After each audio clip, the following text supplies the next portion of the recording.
ঢাকাবাসী আয়াতটা পড়ার পরে এই জন্যই তো ভয় লাগছে যে জালেমদের কি হবে, ওদের তো দুনিয়া শেষ হয়ে গেছে, আখেরাতও শেষ। কারণ দোয়া করলে তো অন্য কোনো মানুষের নামে কবুল হয়, কিন্তু জালেমদের জন্য কোনো হেদায়েত নেই, বঞ্চিত ওরা চির বঞ্চিত করে দিয়েছে আল্লাহ। এই কারণে, কারণ সবচাইতে বেশি খেয়াল রাখে আল্লাহ জালেমের জুলুমের দিকে। এটা সূরা ইব্রাহিমের 42 নম্বর আয়াতের প্রথম অংশে আছে, 13 নম্বর পারা 19 নম্বর পৃষ্ঠা 12 নম্বর লাইনে আছে, ওয়ালা তাহসাবান্নাল্লাহা গাফিলান আম্মা ইয়ামালুজ জালিমুন। আল্লাহ পাক বলেন, কি মনে করো দুনিয়ার মানুষেরা যে আমি জালেমদের কোনো খবর রাখি না, জালেমদের কোনো হিসাব আমার কাছে নেই? আরে বেটা, পৃথিবীর সবচাইতে বেশি খেয়াল রাখে আমি জালেমের জুলুমের দিকে, তীক্ষ্ণ নজর রাখি। এমনিতেই আমার নজর তো তীক্ষ্ণ। আলিমুম বিদাতিস সুদূর সামিউম বাসীর, এত তীক্ষ্ণ নজর। সামনে যেভাবে তোমরা দেখো, আমি আল্লাহ সামনেরটা তো ওইভাবেই দেখি, পেছনেরটাও ঠিক ওইভাবে দেখি। এই দেওয়ালের পেছনে কি আছে যেমন আমরা দেখতে পাই না, আল্লাহ পাকের সামনে যেমন পেছনে ওই রকম। এই জন্য সামিউম বাসীর, সূক্ষ্ম শ্রবণকারী, সব কিছু ওই মালিক শুনতে পাচ্ছে, দেখতে পাচ্ছে। বিশেষ করে জালেমদের আল্লাহ দুনিয়ায় আর যাই করি, তুমি আমাদেরকে জালেম বানিও না, বলেন আমিন। তারা আল্লাহর মামলা দুই শ্রেণীর মানুষের বিরুদ্ধে পেলাম, একটা জালেম আর একটা যারা বিশৃঙ্খলা তৈরি করার জন্য নতুন নতুন ইস্যু তৈরি করে। আমি তো এই আয়াত বানালাম নাকি? একটা শব্দ আমি বেশি বাড়িয়ে বলেছি, ভুল বলেছি, নিয়ে আসে তখন হুজুর নিয়ে আসবে, নিয়ে আসে। আর যদি মনে করেন না যা আছে তাই বলছে, তাহলে আপনাকে মেনে নেওয়া লাগবে। আপনি নিজে জানেনও না, হামজা বলবে, আপনি মানবেনও না, আপনি কি হয়েছেন কি? আপনাকে তো আমি বাঁচানোর জন্য এসেছি। আমার বাবার যা আছে ওই সম্পদ নিয়ে যা কিছু গড়েছে ওগুলো নিয়ে কিন্তু আমি নাড়াচাড়া করে আমার জীবনটা পার করে দিতে পারবো, আমার অসুবিধা নেই। রাত দিন এত সফর করে কোথায়, সেই কুষ্টিয়া কোথায়, এখানে কালকে আবার যাবা লাগবে মনে হয় সেই নওগাঁ, এরপরের দিন আবার চট্টগ্রাম। এভাবেই যে দৌড়াদৌড়ি করছে, আল্লাহর কসম শুধু স্বার্থের জন্যে না, আমি চাচ্ছি, চোখ লাগিয়ে কোরআনের দেখতে পাচ্ছি যে জাতি জাহান্নামে যাচ্ছে। এই জুলুমের কারণে, এই বিশৃঙ্খলা তৈরি করার কারণে আপনি আল্লাহর মামলার আসামি হয়ে যাচ্ছেন। আপনাকে কেউ বাঁচাতে পারবে না। আমার বিরুদ্ধে সরকার মামলা দিয়েছিল, এই জন্যে কেউ আমার বিরুদ্ধে পক্ষে যে উকিল দাঁড়াবে আমি পাইনি। 3টা বছর কত উকিলকে বলেছে, আমার মা বাবা কেউ রাজি না, বলে দাঁড়িয়ে করবো কি, জামিন হবে না। একটা দেশের সরকার বিরুদ্ধে গেলে যদি আমার পক্ষে কেউ দাঁড়াতে না চায়, অথচ আমি নিরপরাধ, আল্লাহর কসম আমি যে বিষয়ে মামলা দিয়েছি কিচ্ছু জানি না। এরপরও মিথ্যা যারা জানে, তারপরও আমার পক্ষে কেউ নেই, অথচ এত কোটি কোটি ভক্ত এই দেশে। আমার মনে হয় সারা পৃথিবীতে যেখানে বাঙালি আছে, সেখানে মোবাইলে কয়েকজনের যদি তাফসির চলে, তা আমার ওয়াজ চলছে। আমি যত বাঙালি দেশে ঘুরলাম, যত বাঙালি আছে প্রত্যেক জায়গায়, এমনকি যে সমস্ত ভাষা আমি বুঝি না, ওই ভাষায় ড্রাবিং করে করে তাফসির শুনছে। হয়তো সাইদি সাহেবের, নাই মিজান আজহারির, নাই আমির হামজার। এত ভক্ত থাকার পরও একজনও বলতে পারে না যে না দাঁড়ান আমি টাকা দেব। কেউ নেই, দাঁড়াতে চাইলেও দিতে চাই না, ভয় পায় যে হবে না। কারণ এর বিরুদ্ধে তো আর সলিমদ্দি কলিমদ্দি মামলা দেয়নি, দিয়েছে রাষ্ট্র। আপনার কি একটু ভয় আসে না? একটা রাষ্ট্র বিরুদ্ধে গেলে যদি হামজার এত ভক্ত থাকার পরও 3 বছরে কেউ জামিন করাতে না পারে, আপনি যা করছেন, আপনি যা করেছেন, আপনার বিরুদ্ধে হামজা মামলা দেবে না, আপনি আল্লাহর মামলার আসামি। আপনাকে নিয়ে আমার ভয় হচ্ছে, চিন্তা হচ্ছে। এরকম ভয় এবং চিন্তায় যেন সামনে আর কেউ না পড়ে, এই জন্যই তো সতর্ক করছি। হ্যাঁ, গুনাহগার তো আমরা সবাই, গুনাহ করেন কিন্তু মাপ চান, কিন্তু জুলুম করবেন না। ইত্তাকি দাওয়াতাল মাজলুম ফাইন্নাহা লাইসা বাইনাহু ওয়া বাইনাল্লাহি হিজাব। সব চাইতে বেশি সতর্ক থাকবা জালেমের, সব চাইতে বেশি সতর্ক থাকবা পৃথিবীর মানুষেরা মজলুমের বরদোয়া থেকে। কারণ মজলুমের বরদোয়া আর আল্লাহর ভেতরে কোনো হিসাব নেই, পর্দা নেই, ও কিছু বললেই কবুল হয়ে যায়। হয়তো কবুল হতে দু একদিন দেরি হয় নাই, তুমি সঙ্গে সঙ্গে হয়, এতটুকু তাছাড়া হবেই। মাজলুমের দোয়া আল্লাহ ফেরত দেয় না, এটা ফেরত দিলে হাদিস মিথ্যা হয়ে যাবে। যেখানে ওই ছোট হুজুরটা আমার সাথে ছিল, রাফিকুল ইসলাম মাদানী, ওর উপর যে জুলুম হয়েছিল ওই সময়ে বাস্তব কথা বলছি। আমারে বলছে, হামজা ভাই, আমারে হাতির ছেলেরা 12:30 1টার দিকে নিয়ে গেছে, চোখ বেঁধে পড়া উলঙ্গ করেছে, আমারে হাতের ওপর একটা সিগারেট ধরিয়ে দিয়েছে, একটা অর্ধ উলঙ্গ মেয়ে লোককে আমার পাশে দাঁড়িয়ে ছবি তুলছে, বলছে এইটা ছেড়ে দেব। যে হুজুরের চরিত্র এইরকম। মোবাইলের ভেতরে উল্টা পাল্টা নাচ গান বিভিন্ন জিনিস ডাউনলোড করে করে ওগুলো ছড়িয়ে দেব যে হুজুরের মোবাইলে এগুলো পাওয়া যায়। এমন অসহায় ওই সময়, কারণ 2টা রাস্তায় ব্লক করা 12:30টার পরে, যেন ইমার্জেন্সি কাজ চলছে, কেউ এখানে না আসে। কি ইমার্জেন্সি কাজ চলছে দেখছি?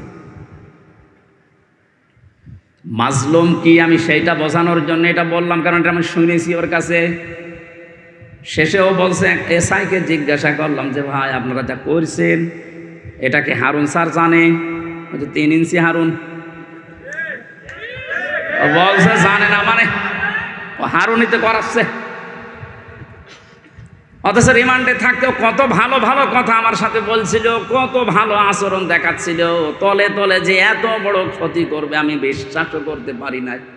এই জন্যই জিজ্ঞাসা করলাম যে হারুন স্যার কি এটা জানে? জানে না মানে উনি করাচ্ছে। সে এত অসহায় আমার কাছে মনে হচ্ছিল ওই সময় যে আমার তামাম পৃথিবীতে মনে হয় আল্লাহ বাদে আর কেউ নেই। কিসের মা বাবা, আত্মীয় স্বজন, দলের লোক সব শেষ।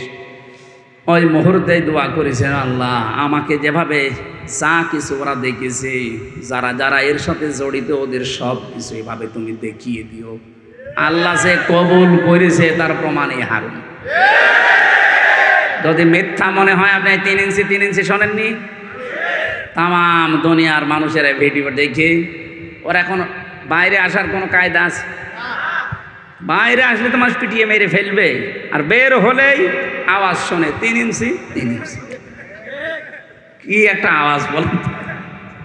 মহিলারা পর্যন্ত আওয়াজ দিচ্ছে যে 3 ইঞ্চি।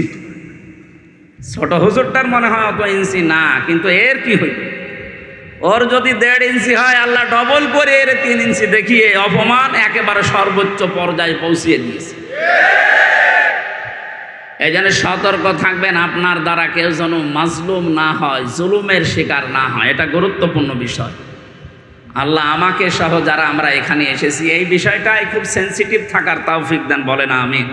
আমরা দরুদ পড়ছি, সালাম পাঠাচ্ছি মুহাম্মদুর রাসূলুল্লাহ সাল্লাল্লাহু আলাইহি ওয়াসাল্লামের প্রতি। আজকে যে সূরার কয়েকটা আয়াত পড়লাম, সূরার নাম 3। কি সূরা? বলেন বলেন। 3-এর কয়েকটা ব্যাখ্যা আমি তাফসিরে পেয়েছি। 3 হচ্ছে একটা মসজিদের নাম। হযরত নূহ আলাইহিস সালাম তার নৌকাকে যে পাহাড়ে ভিড়িয়েছিলেন, যদি পাহাড় বলা হয়। কি পাহাড়? ওই সময় যে বন্যা হয়েছিল বিশাল, ওই বন্যার কারণে নৌকায় চড়ে যেই পাহাড়ে থেমেছিলেন 40 দিন পর, ওই পাহাড়ের নাম হচ্ছে 3। ওই পাহাড়ের নাম কি? ওখানে একটা মসজিদ বানিয়েছে, ওই মসজিদের নামই 3। কোন কোন মুফাসসিরিন ইকরাম এই মতটা দিয়েছেন। কেউ জানিয়েছেন না 3 মানে 3 ফল। 3 মানে কি? এই যে ডুমুর ফল বলা হয় বাংলায় যেটা, এইটা, এটার গুণাগুণ কিছু আছে তাফসিরে। কোনো মানুষের যৌবন যদি নষ্ট হয়ে যায়, কোরআন শরীফে এই শব্দটা আল্লাহ 8 বার নিয়েছেন। কয়বার? এই 8টা। ডুমুর মানে আমাদের এই আশপাশ জেলায় বা আশপাশ দেশে, যে ভারত, পাকিস্তান, বাংলা, এই ডুমুর না, এটা সৌদি আরবে বেশি হয়, মধ্যপ্রাচ্যে। ওই সমস্ত পাহাড় অঞ্চলে যেগুলো হয় বেশি, পাথরের পাহাড়ের ভেতরে এগুলো হয়। এই ডুমুর ফল 8টা। আর জাইতুন যেটা জলপাই বলা হয়, এটা পুরা কোরআন শরীফে মনে হয় 11 বারের উপরে ব্যবহার হয়েছে, আমার এখন সঠিকটা মনে আসছে না। যাক, আপনি তাফসিরে এই সূরা 3-এর তাফসির দেখলেই পাবেন। এই ফল এই দুইটা যদি কেউ মধুর সাথে মিশিয়ে খেজুর দিয়ে সকালবেলা খেতে পারে, আস্তে আস্তে তার হারানো যৌবন ফিরে পাবে। তাহলে বুড়ো মানুষ আবার এটা করতে চাই। আর এই যে মানিক্কা, এই মানিক্কা যদি খায় তো জিনিসই উড়ে গেছে, ও খেয়ে করবে কি? ওর জিনিস আর নেই, ওর এখন অপারেশন চলছে ওই জিনিসে। একটা মানুষকে আল্লাহ কত ধরনের অপমান করতে পারে, এর জীবনী না দেখলে আমরা টের পাতাম না। এটা সুপ্রিম কোর্টের একটা বিচারপতি, তারে যে যা পারছে তিল ঘষে দিতে আছে। একটা মানুষের রাগ কোন পর্যায়ে গেলে এই ধরনের মানুষকে কিল ঘষে দেয়, আবার শুয়ে রেখেছে কল আর পাতার উপর, একটা জাজিম দিলেও তো হয়।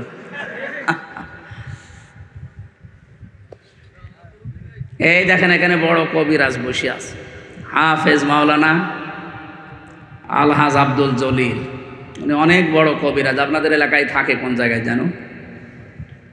আল্লাহ রাব্বুল আলামিন 3 জাইতুন এগুলোর কসম কেটে কিছু গুরুত্বপূর্ণ জিনিস আমাদের দৃষ্টি আকর্ষণ করেছেন। ওয়াত-তিনি ওয়াজ-জাইতুনি ওয়া তুরি সিনিনা ওয়া হাদাল বালাদিল আমিন। এই যে জাইতুন যে শব্দটা আমি তাফসিরের ভেতরে পেয়েছি ইবনে কাসিরে, হযরত মুসা আলাইহিস সালাম, হযরত ঈসা নবী আলাইহিস সালাম, এই যে মসজিদ নিয়ে এখনো পর্যন্ত গন্ডগোল থামে না, বাইতুল মুকাদ্দাস, ওখানে যে মসজিদ আছে এই মসজিদের নাম হচ্ছে জাইতুন। কোন কোন তাফসিরে পেয়েছি আল্লাহ এই সমস্ত কথা কসম দিয়ে দিয়ে বলছিলেন। ওয়াত-তিনের আগে ওয়া আছে, এটা ওয়ায়ে কসমিয়া। এখানে শিক্ষা কি? আমি যতগুলো তাফসিরে এই ওয়ার সাথে মিলিয়েছি, মুফাসসিরিন ইকরাম লিখেছেন আল্লাহ কসম দিয়েছেন কেন? কারণ যে বিষয়টা উনি বোঝাতে চাচ্ছেন ওই বিষয়টা মানুষের জীবনের সাথে সম্পর্কিত। যে বিষয়ের সাথে সম্পর্কিত আলোচনা আল্লাহ করতে চান ওই বিষয়ের কসম আল্লাহ আগে দেন। মানুষের জীবনের সম্পর্ক যেহেতু সময়ের সাথে, এজন্য সময়ের কসম দেওয়ার আগে আল্লাহ ওয়া ব্যবহার করেছেন, ওয়াল আসরে, সময়ের কসম। যে বিষয়টা আমি আবার বলছি, উনি যেটা জানাতে চায় ওই বিষয়টার আগে উনি কসম করেন মানুষকে সতর্ক করার জন্যে। আমরাও তো দুনিয়ায় কসম করি বা করব কার নামে?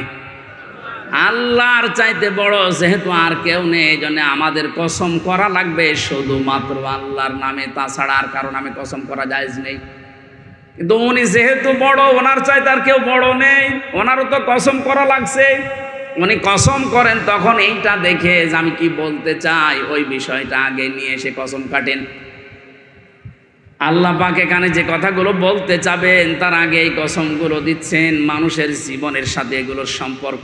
3 মানুষের শরীরের জন্য জাইতুন, মানুষের শরীরের জন্য ওয়া তুরি সিনিনা ওয়া হাদাল বালাদিল আমিন।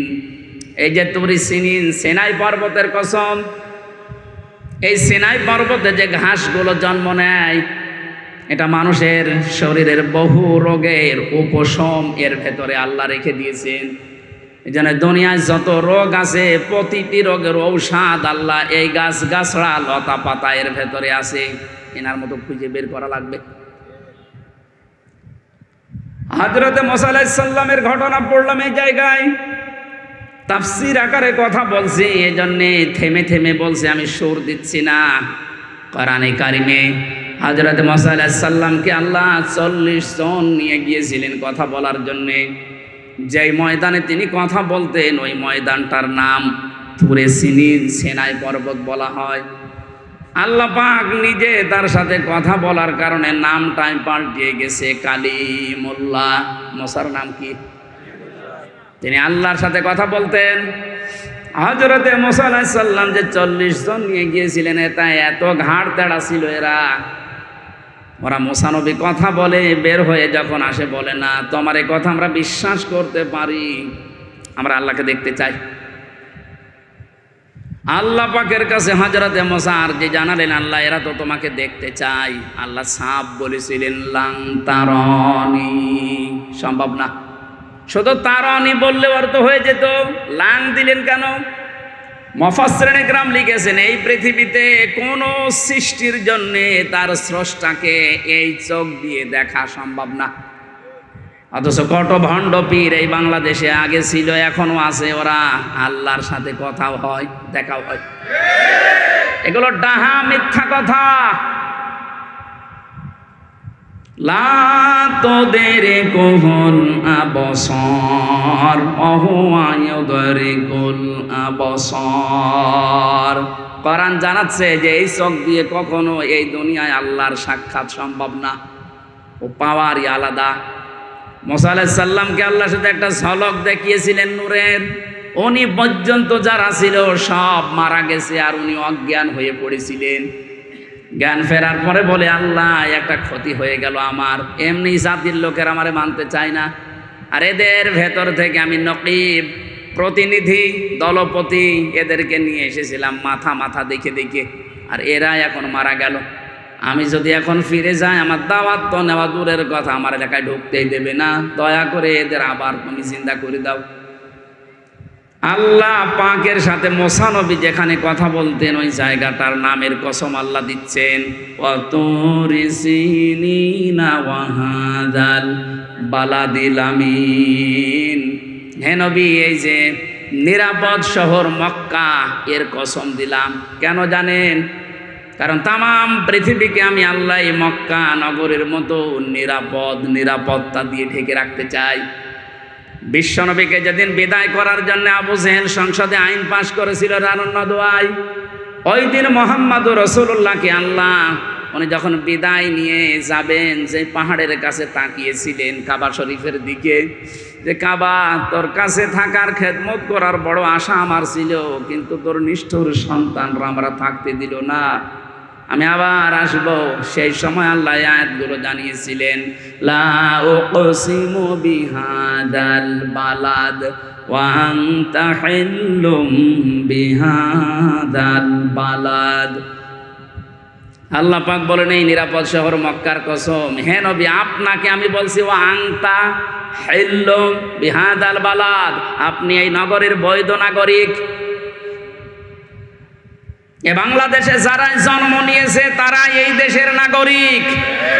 এখানে সংখ্যা লঘু সংখ্যা গুরু বলে কিচ্ছু নেই, এগুলো সব ওই মুশরিকদের বানানো কথা। কে বলেছে আপনি সংখ্যালঘু? 96% এই দেশে মুসলমান আমরা আছি, আপনি 4% হলেও তো আছেন। জন্ম যেহেতু এই ভূখণ্ডে আপনার, আপনিও আপনার পরিবার, এই দেশে আমরা সব যারা জন্ম নিয়েছি তারা একটা পরিবার, দেশের বৈধ নাগরিক। বৈধ নাগরিককে যারা অবৈধ ঘোষণা দিয়ে দেশ থেকে তাড়িয়ে দিতে চায়, নিষিদ্ধ করতে চায়, এই মানুষগুলো কোরআনে কারিমের সূরা বালাদের ভাষায় তারাই নিজেরাই অবৈধ। এজন্য বৈধ জিনিসকে যারা ঘোষণা দিয়েছিল অবৈধ, 5 দিনের মাথায় আল্লাহ তাদেরকে অবৈধ বানিয়ে দিয়েছে। আমি মনে হয় বেশি বলে ফেললাম। কেন আল্লাহ মক্কা নগরের কসম দিলেন আর বললেন বালাদিল আমিন, এটা নিরাপদ শহর?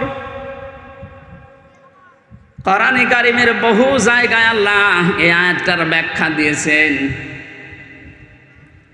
সূরা আলে ইমরানের ভেতরে আল্লাহ জানিয়েছেন, হে নবী এ মক্কা নগরী এত নিরাপত্তা বেষ্টিত একটা শহর আমি বানিয়েছি, কেউ যদি হেরেম শরীফের এলাকায় প্রবেশ করে তাকে মেরে ফেলা জায়েজ নেই, এত নিরাপদ, সে যত অপরাধী হোক।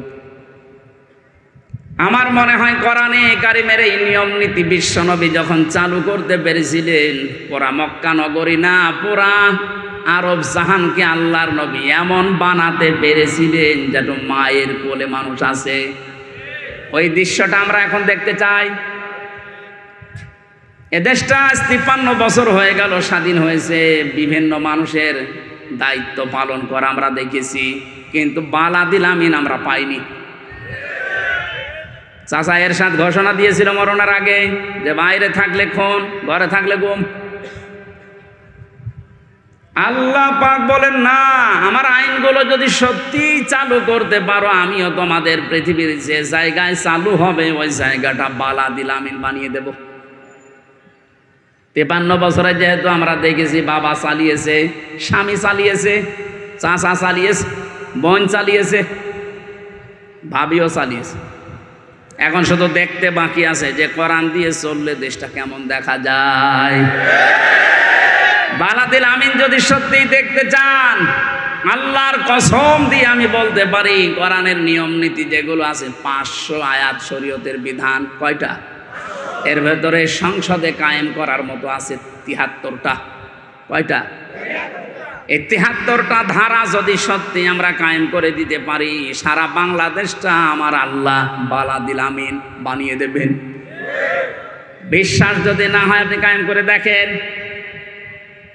জামাত ইসলামের আমির কয়েকদিন আগে ঘোষণা দিয়েছে যে যারা ইসলামী আন্দোলনকে যারা মনে করেন যে ইসলাম ক্ষমতায় গেলে মেয়েদেরকে বন্দি করে রাখবে, জুজুর ভয় দেখাচ্ছেন, আমাদেরকে আপনি ওই জায়গায় বসিয়ে দেখেন, 5 বছরের ভেতরে বাংলাদেশের প্রত্যেকটা মহিলা বলতে বাধ্য হবে যে কিয়ামত পর্যন্ত এরা যেন আর না যায়। কত জায়গায় কোরআনের কথা বলতে গেলে চারিদিক থেকে আওয়াজ আসতো, এটা বলবেন না, ওইটা বলবেন না, এটা বাদ দিন। এখন ওর পরিবেশ নেই, কারণ এই দেশটা এখন কোরআনে কারিম ওপেনভাবে চালানোর জন্য যারা দায়িত্বে আছে বারবার আমাদেরকে আহ্বান জানাচ্ছে। বাংলাদেশের সর্বোচ্চ পর্যায়ে এখন যিনি আছে, বিশেষ করে গোয়েন্দা বিভাগে খুব ডেঞ্জারাস, 27টার উপরে গোয়েন্দা বিভাগ কাজ করছে দেশে, তার ভেতরে সবচাইতে বড় ভয়ঙ্কর যারা, আমি নাম নিলাম না, একেবারে প্রধান যিনি গত পরশুদিন বলেছিলেন যে হুজুর আমার নাম্বারটা সেভ করে রাখবে। এতদিন পর্যন্ত কোরআনে কারিমের কথাগুলো বলতে গেলে বিভিন্ন বাধা এসেছে, আমরা দেখেছি। এখন থেকে আর কোনো বাধা নেই। যে ফোর্সে আল্লাহ জানিয়েছেন আপনার তাফসির মাহফিলে, ওই ফোর্সে কথা বলবেন। কেউ যদি বাধা দেয় শুধু আমারে জানাবেন, ঠ্যাং ভেঙে কেটে রেখে দেবেন। তো এই জন্য বলছি, অফেনের এই যে সুযোগটা, একটা নিয়ামত, এটা বিশ্বনবী মুহাম্মদুর রাসূলুল্লাহ যতদিন মক্কায় দিন প্রচার করেছিলেন তিনি পরাধীন ছিলেন। মদিনাতে যাবার পরে যিনি ক্ষমতা পাওয়ার পরে যখন আবার প্রচার শুরু করলেন তখন তিনি স্বাধীন।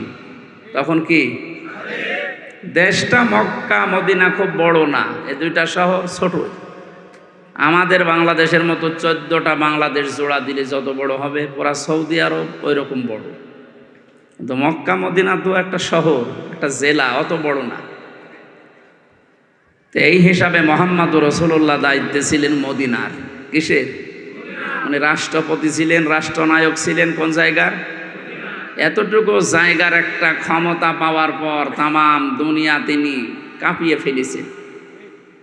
এই যে সিঙ্গাপুরের নাম শুনি, আমি কয়েকদিন আগে ছিলাম ওখানে, খুব বড় রাষ্ট্র, বাংলাদেশের চাইতে না, এদিক ওদিকে মিলে সর্বোচ্চ 42-43 কিলোমিটার। তার মানে আমাদের ঢাকা জেলা মনে হয় এদিক ওদিকে মিলে কমপক্ষে 50 কিলো হবে, তার চাইতেও বেশি। এতটুকু একটা দেশ না, তারপরেও তারা তামাম দুনিয়ার ভেতর একটা নাম করেছে না। মুক্ত স্বাধীনভাবে কথা বলার জন্য বড় দেশ দরকার নেই, ছোট দেশই হোক।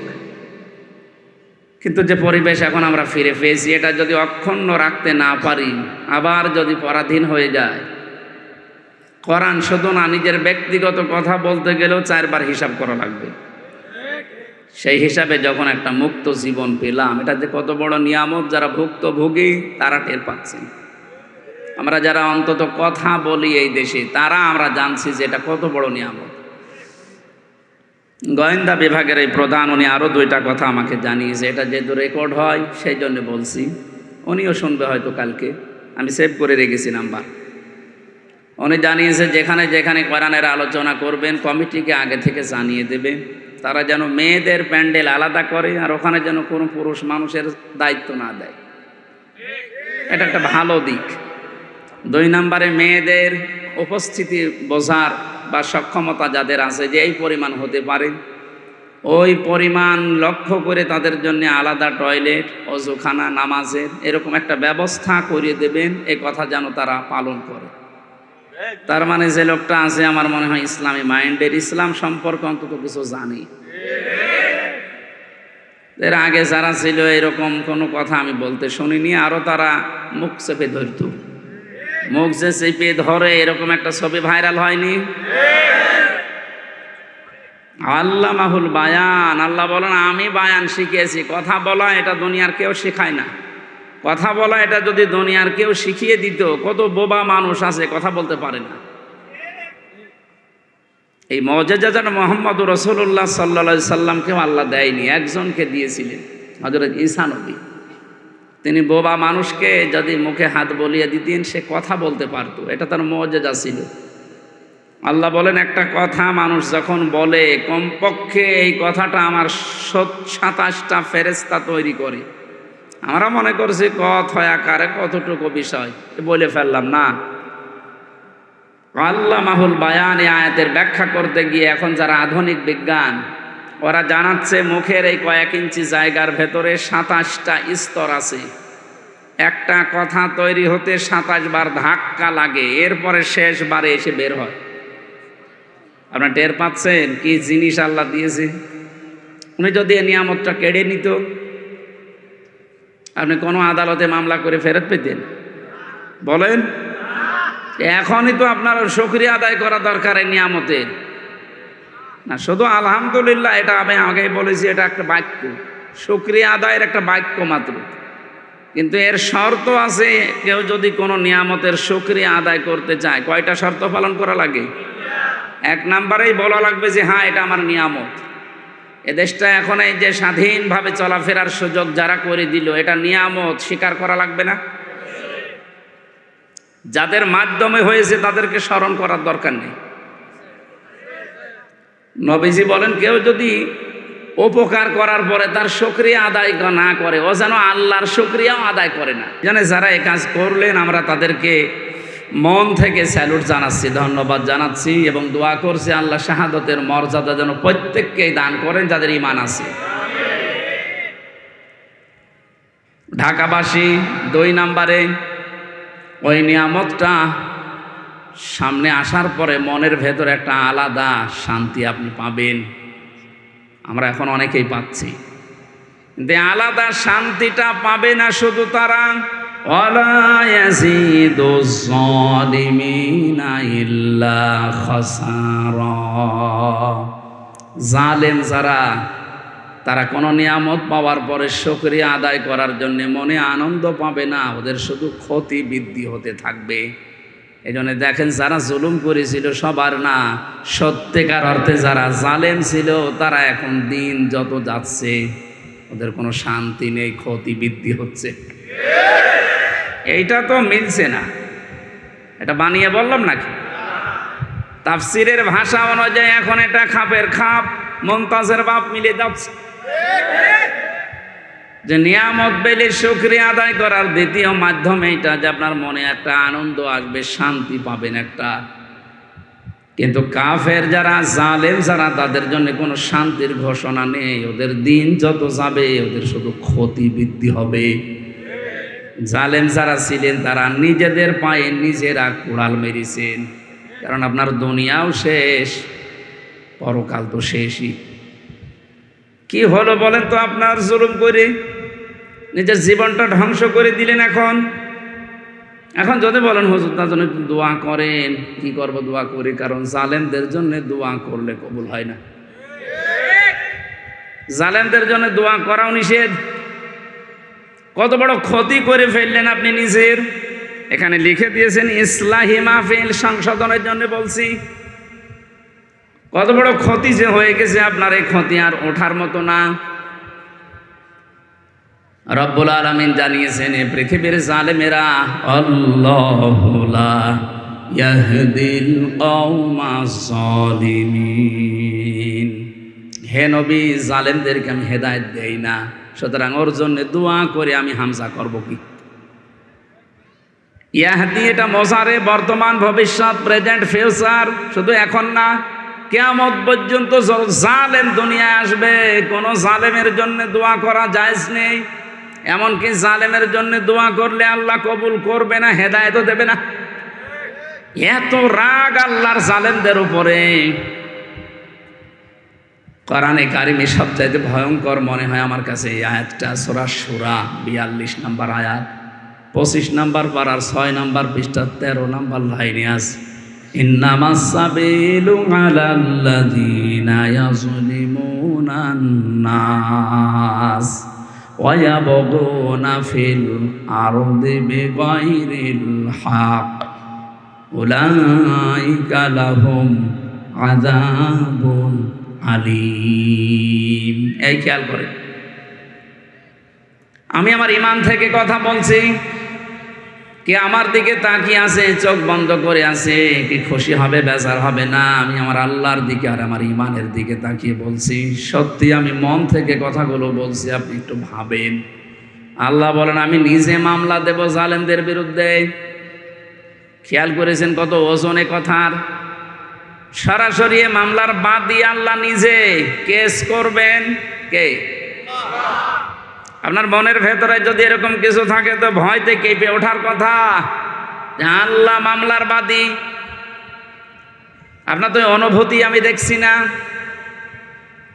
এখন যদি বলা হয় ডক্টর মোহাম্মদ ইউনূস আপনার নামে মামলা করবে, আপনার মনে হয় খাওয়া দাওয়া বন্ধ হয়ে যাবে, কারণ সর্বোচ্চ জায়গায় এখন তিনি আছেন। এরকম ডক্টর ইউনূস পৃথিবীর ময়দানে আছে এখন 228 জন, কারণ 228টা রাষ্ট্র আছে এই দুনিয়ায়, প্রত্যেকটা রাষ্ট্রের আলাদা একজন প্রধান আছে, না নেই? তার ভেতরে ডক্টর মোহাম্মদ ইউনূস একজন। এই 228টা রাষ্ট্রের একটা রাষ্ট্রের প্রধান যদি আপনার নামে মামলা দেবে, ঘোষণা দিয়ে দেয় যে আপনার সব বন্ধ হয়ে যায়, একটু ভাবেন। এরকম ইউনূস 228টা না, আরো যত গ্রহ নক্ষত্র আছে, যত সৃষ্টি আল্লাহর আছে, সবার যিনি হাকিম বিচারক, তিনি বলছে আমি নিজে মামলা দেব। ইন্নামাস সাবিলু আলাল্লাযীনা ইয়াযলিমুনান নাস। কাদের বিরুদ্ধে? ইয়াযলিমুনান নাস। ইয়াযলিমুনা এটা মজারে বর্তমান ভবিষ্যৎ, প্রেজেন্ট ফিউচার। নাস মানে মানুষ, যারা মানুষের উপরে জুলুম করেছে এবং করবে। এবার তাম পৃথিবীর সাথে আয়াতটা মিলান। জালেম যারা, তারা হামজার মামলার আসামি না আল্লাহর? কি মনে হচ্ছে বলেন তো? আল্লাহ নিজে মামলা দিচ্ছে, অথচ নিজেই বিচারক তিনি। আলাইসাল্লাহু বিআহকামিল হাকিমিন। সব চাইতে বড় বিচারপতি কে? উনি নিজেই বিচারক, নিজেই মামলা দিচ্ছে, রায় তো উনি দেবে। আপনার কি মনে হয় যে আপনার পক্ষে রায় আসবে?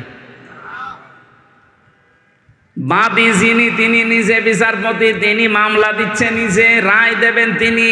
কি হচ্ছে এবার বলেন জালেমদের?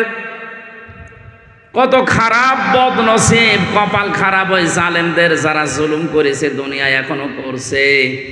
2 নম্বরে কাদের বিরুদ্ধে আল্লাহর মামলা? আমার মনে হয় দ্বিতীয় আয়াতের দ্বিতীয় শব্দটা না বললেই ভালো হয়, এটা একটু ঝামেলা আছে। ওয়ায়াবগুনা ফিল আরদি বিগাইরিল হক। পৃথিবী শান্ত হয়ে যাওয়ার পরে আবার যারা বিশৃঙ্খলা তৈরি করার জন্য চেষ্টা চালায়, তাদের বিরুদ্ধে আল্লাহর মামলা। এই 5 তারিখের পর থেকে আজকে 27 তারিখ, এই কয়দিনে কতবার বিশৃঙ্খলা তৈরি করার জন্য অনেকে চেষ্টা চালিয়েছে, এখনো চালিয়ে যাচ্ছে। সুতরাং যারা এগুলো করছেন, আপনার বিরুদ্ধে ডক্টর ইউনূসের মামলা না, আল্লাহর মামলা আপনার বিরুদ্ধে।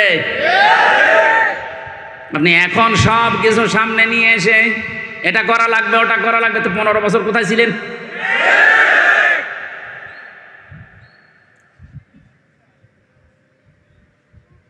আমার যদি শব্দের অর্থ ভুল হয়, যদি আলেম থাকেন একটু বলে দেন। ওয়ায়াবগুনা ফিল আরদি বিগাইরিল হক। পৃথিবীর ময়দানে যারা অন্যায়ভাবে বিশৃঙ্খলা করার জন্য বিভিন্ন মাধ্যম তালাশ করে বেড়ায়, দেখেন তো মাঝে মাঝে এক একটা ইস্যু তৈরি করে মাধ্যম তালাশ করে খালি কি করে বিশৃঙ্খলা তৈরি করা যায়, চেষ্টা চালিয়েই যাচ্ছে। তাদের জন্য আল্লাহর ঘোষণা, উলাইকা লাহুম আযাবুন আলীম, যন্ত্রণাদায়ক শাস্তি তার জন্য আমি দুনিয়ার আখিরাতে রেডি করে রাখছি। কোরআনে কারিমের কিছু মানবেন আর কিছু মানবেন না, তাদের জন্য সতর্ক বার্তা এই সূরা বাকারা ১ম নাম্বার পারা ১২ নাম্বার পৃষ্ঠা ৭ নাম্বার লাইনের ৮৫ নাম্বার আয়াতে আছে। আল্লাহ পাক বলেন, আফাতুমিনুনা বিবাদিল কিতাবি ওয়া তাকফুরুনা বিবাদ ফামা জাযাউ মান ইয়াফআলু যালিকা মিনকুম ইল্লা খিজিয়ুন ফিল হায়াতিদ দুনিয়া ওয়া ইয়াউমাল কিয়ামাতি ইউরাদ্দুনা ইলা আশাদ্দিল আযাব ওমাল্লাহু বিগাফিলিন আম্মা তা'মালুন। এই পৃথিবীতে লাঞ্ছনা, গঞ্জনা, অপমান, অপদস্থ, কলার পাতায় শুয়ে থাকা লাগবে তাদের জন্যে যারা কোরআনের কিছু বিশ্বাস করে আর কিছু মানতে চায় না। এরকম মানুষ বাংলাদেশে ছিল মানে এখানেও আছে। ওদেরকে কোরআনের নামাজের কথা বললে ঠিক আছে, কিন্তু নামাজের শিক্ষায় ওরা নেই। নামাজ পড়তে বলবেন, তাহাজ্জুদ মিলে ৬ ওয়াক্ত পড়বে, কিন্তু নামাজের যে ২৭টা শিক্ষা একটা বলতে শুরু করে তখন বলবে এটা রাজনীতি। নামাজের প্রথম শিক্ষা কি? এই যে কাতার সোজা করো, ইমাম সাহেব বলে না বারবার? আমি তো কাবায় যতবার নামাজ পড়েছি, কাবার ইমাম, মসজিদে নববীর ইমাম, বারবার একামত হয়ে যাওয়ার পরেই মাইকে ঘোষণা দেয় আরবিতে, বাংলা হচ্ছে কাতার সোজা করো, কাতার সোজা করো ৩ বার বলে। ওই সময় বুঝি নাই ১৬ সালে, এখন টের পাচ্ছি যেটার গুরুত্ব কি। কেন বারবার ৫ ওয়াক্ত নামাজের আগে কথা বলা লাগবে ইমাম সাহেবের, তাও একামত হয়ে যাওয়ার পরে? এই জন্যে বারবার এ কথা নবীজি জানিয়েছেন, যেন কাতার যদি সোজা না থাকে, যার জন্য কাতার বাঁকা হবে, সেই লোকটা হেদায়েত থেকে চিরবঞ্চিত হয়ে যাবে। এতটুকু শেষ না ব্যাখ্যা? ২য় নম্বর, কাতার সোজা করার ভেতরে যে একতা, ঐক্যবদ্ধ মানুষ, যেভাবে কাতারের ভেতরে কোনো দল মত রাখে না যে এখানে সবাই এক, কারণ এখানে আল্লাহর বিধান পালন করা হবে। কয়টা? হ্যাঁ, না, আল্লাহর বিধান এখানে পালন করা হবে একটা, তার নাম সেজদা। নাম কি? সেজদা দেওয়ার জন্য তো এত আয়োজন, নাকি অন্য কোনো উদ্দেশ্য আছে? সেজদা দেওয়ার জন্যই মানুষের এত আয়োজন। বিশাল মসজিদ বানিয়েছে, হচ্ছে না। আবার শুনলাম যে 2 তলা করবে, ওই যে গাছতলায় বাসতলায়, ওখানেও নাকি মানুষ বৃষ্টির ভেতরে নামাজ পড়ে।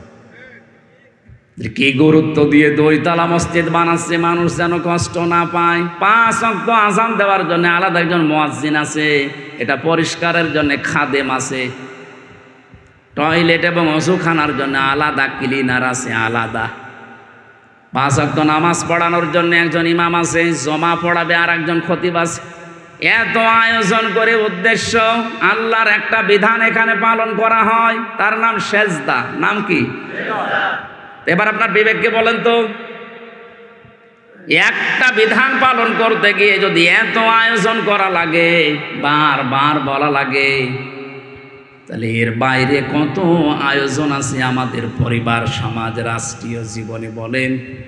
এখানে মাত্র একটা বিধান, কোরআনে এরকম বিধান আছে 500। কয়টা?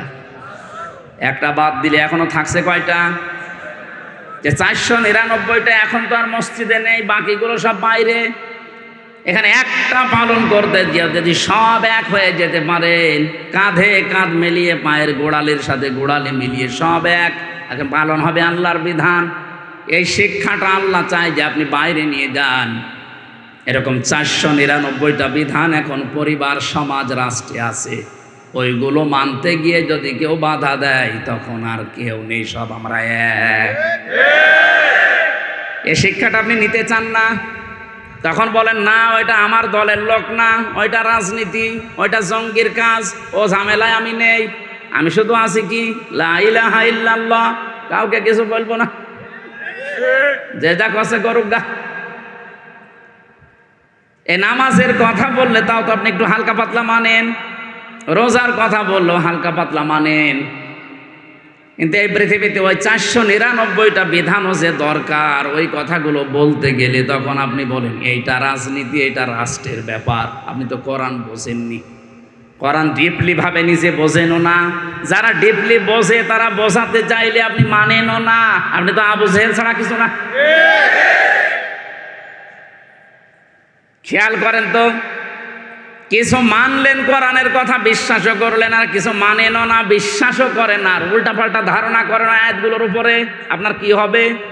সূরা বাকারার এই আয়াত অনুযায়ী আল্লাহ বলেন তাদের দুনিয়া আর আখিরাতের শাস্তি আমি তৈরি করলাম, লাঞ্ছনা, গঞ্জনা, অপমান, অপদস্থ জীবন। এখন হাড়ে হাড়ে টের পাচ্ছি না আমরা? এতটুকু আল্লাহ শেষ করে দিতে পারতেন, পরের শব্দ তো আরো কঠিন। ওয়ায়াউমাল কিয়ামাতি ইউরাদ্দুনা ইলা আশাদ্দিল আযাব। যারা তাফসীর বসে জিজ্ঞাসা করেন আশাদ্দুন ইসমে তাফসীল, সুপারলেটিভ ডিগ্রি, এটা ভয়ঙ্কর শব্দ। আল্লাহ বলেন মরণের পরে আমি কিয়ামতের ময়দানের দিকে কঠিন আযাব যেখানে সেখানে নিয়ে যাব। এরপরের শব্দটা আরো ভয়ঙ্কর, আমাল্লাহু বিগাফিলিন আম্মা তা'মালুন। আল্লাহ পাক বলেন ও বান্দা বান্দিরা, মনে করছো যে আমি কিছু জানি না? তোমাদের সব কাজের কিন্তু খবর হিসাব আমি আল্লাহ রাখি। মুজদালিফায় যারা সারা রাত কাটায়, আমার পাশে যুবতী মেয়ে ঘুমিয়ে আছে, তাকানো তো দূরের কথা, মনের ভেতরে ধারণাও আসে না যে এখানে পাকিস্তানের সুন্দরী মেয়েরা, সৌদি আরবের সুন্দরী মেয়ে আমার পাশে ঘুমিয়ে আছে। কেন? মানে আল্লাহর আইন চলছে। কার আইন? ওখানে কোনো পাহারাদার নেই, কোনো বেড়া দেওয়া নেই, কোনো দেওয়াল নেই, কেউ নেই, শুধু আল্লাহ আছে। হাজার হাজার লক্ষ লক্ষ মানুষেরা চাটিয়াল ময়দানে পড়ে আছে।